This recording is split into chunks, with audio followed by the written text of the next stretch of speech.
All right, everyone, let's get settled. Welcome to our midterm review explainer. Today, we are tackling an absolute turning point in macroeconomic history.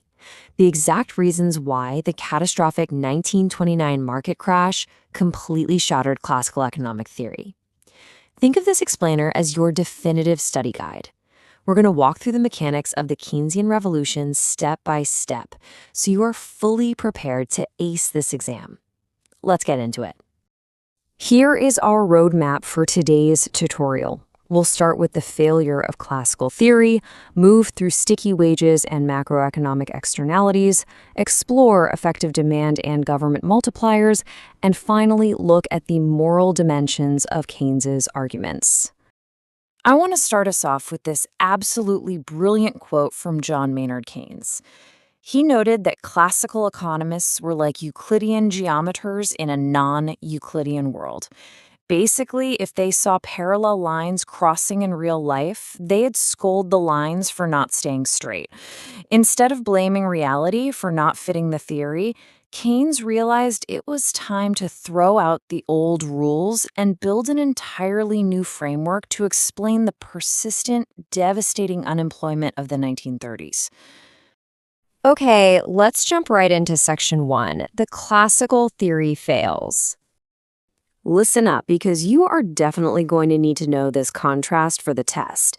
Prior to the 1930s, the dominant classical view relied heavily on Say's law, the idea that supply magically creates its own demand, and markets just naturally self-correct. But Keynes flipped this entirely on its head. He argued, no, demand actually creates supply. And without enough demand, the economy doesn't self-correct at all. It can actually get permanently trapped in severe unemployment. Take a look at the classical assumption of the labor market here. The classical fix to the 1929 crash seemed super simple on paper. Unemployment is just an excess supply of labor, right? So if wages simply fall, say from $15 down to $10, the market clears and boom, full employment returns. Classical economists basically blamed rigid wages and stubborn workers for the Great Depression. But here is the massive, fatal flaw Keynes spotted. Workers aren't just costs on a spreadsheet. They are also consumers. If you lower their wages, you directly lower consumer spending. And when consumption drops, watch what happens to the entire labor demand curve. It shifts violently to the left. As wages fall, demand falls right along with it, leaving us with the exact same gaping hole of unemployment. Cutting wages doesn't fix the machine. It literally just shrinks the entire economy. Moving right along to section 2, sticky wages and menu costs. So if wages and prices don't just effortlessly drop to clear the market, why do they stay so rigid? Well, modern businesses face a ton of real-world friction. Economists call these menu costs. Think about a restaurant having to physically reprint menus, or a company today updating billing systems, analyzing data, and risking the anger of confused customers. These very real logistical hurdles force businesses to delay changing their prices even when market demand completely tanks. And for the workers, we have the coordination argument. Make sure you highlight this definition. In a decentralized market, there is no master switch you can pull to lower everyone's wages at the exact same time. Frankly, nobody wants to be the first person to take a 10% pay cut unless they have an absolute guarantee that their rent, their groceries, and everyone else's wages are also dropping by 10%. Without that coordination, wages are incredibly sticky downward. This quote perfectly illustrates Keynes's concept of money illusion. Workers will fiercely fight any direct cuts to the actual dollar amount on their paychecks because it feels like a direct hit to their status. But interestingly, they are far less likely to strike over gradual inflation, even if it eats away at their real purchasing power in the exact same way. Human psychology is a huge reason overall wages stay so sticky. All right, let's zoom out. Section 3, the macroeconomic externality. Grab your pens. This is an absolutely crucial vocab word for the midterm, macroeconomic externality. This happens when what makes sense at the micro level is fundamentally different from what happens at the macro level. Think about it. An individual firm trying to survive a depression might smartly decide to keep prices sticky and just lay off a few workers. That is totally rational self-preservation. But when every single firm does it simultaneously, it creates a catastrophic systemic failure for the entire economy. Because of this externality, look at how remarkably flat the aggregate supply curve remains below potential GDP. Because wages and prices won't naturally fall to stimulate the market, the economy simply stops adjusting.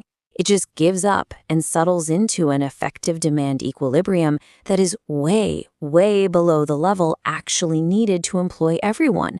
The economic engine just stalls out entirely. Which perfectly sets up Section 4, Keynes and effective demand. Study this visual carefully. It's the famous Keynesian cross. That 45-degree line is where aggregate expenditure equals national income. The blue line is our actual aggregate demand. Where they cross is our equilibrium. But here's the kicker. This equilibrium point is miles away from our green full employment potential line. The math is technically balanced, sure, but out in the real world, millions of people are starving without jobs. To make matters worse, we can't just wait around for private businesses to magically fix demand. Private investment is largely driven by what Keynes brilliantly called animal spirits. We're talking about spontaneous human emotion, gut-level optimism, and business confidence, all of which completely vanished during the 1929 crash. When sheer panic takes over, mathematical probabilities go out the window. Businesses stop investing, consumers hoard cash, and the recession just digs itself deeper. So, how do we actually get out of this mess? Section 5, Government Stimulus and Multipliers. The contrast in policy here is night and day. Classical economists essentially told the government to sit on its hands and wait patiently for a long-run adjustment, even while factories literally sat empty. Keynes said absolutely not. He demanded immediate proactive intervention. The government had to step in, often borrowing money to fund massive public works, to manually force cash back into the system and jolt aggregate demand back to life. And here is the core variable that makes this intervention so unbelievably powerful: the multiplier effect. It's not just a 1-to-1 ratio. When the government spends money to build a road, those construction workers earn wages. Then they take those wages and spend them at local grocery stores. Suddenly, those store owners have to hire more staff to meet the new demand. One single dollar of government stimulus cycles through the economy over and over, exponentially boosting overall income. Visually, you can see this fiscal stimulus physically pushing the entire aggregate demand curve upward. By injecting that government spending, the aggregate demand line shifts up, intersecting closer and closer to our full employment marker. The government is directly closing that recessionary gap and driving the economy back up to its true, healthy potential. Finally, let's look at Section 6, Capitalism's Moral Failure. Because remember, this is about more than just math. During the Great Depression, letting industries supposedly self-correct was a total disaster. Take Thomas Blaisdell's famous joke about the Atlantic mackerel fishing codes. Fishermen colluded to catch fewer fish, hoping to raise prices. The result? Fishermen stayed poor. Hungry people had less food, and as Blaisdell quipped, the only ones who actually benefited from this rigged system were the mackerels themselves. The overarching point here is that Keynes saw the Great Depression as a profound moral failure of the capitalist system, not just a broken mechanism. Telling the working class to just wait patiently and starve for the long run to satisfy some abstract theory was totally unacceptable. Keynes recognized that capitalism desperately needed to evolve.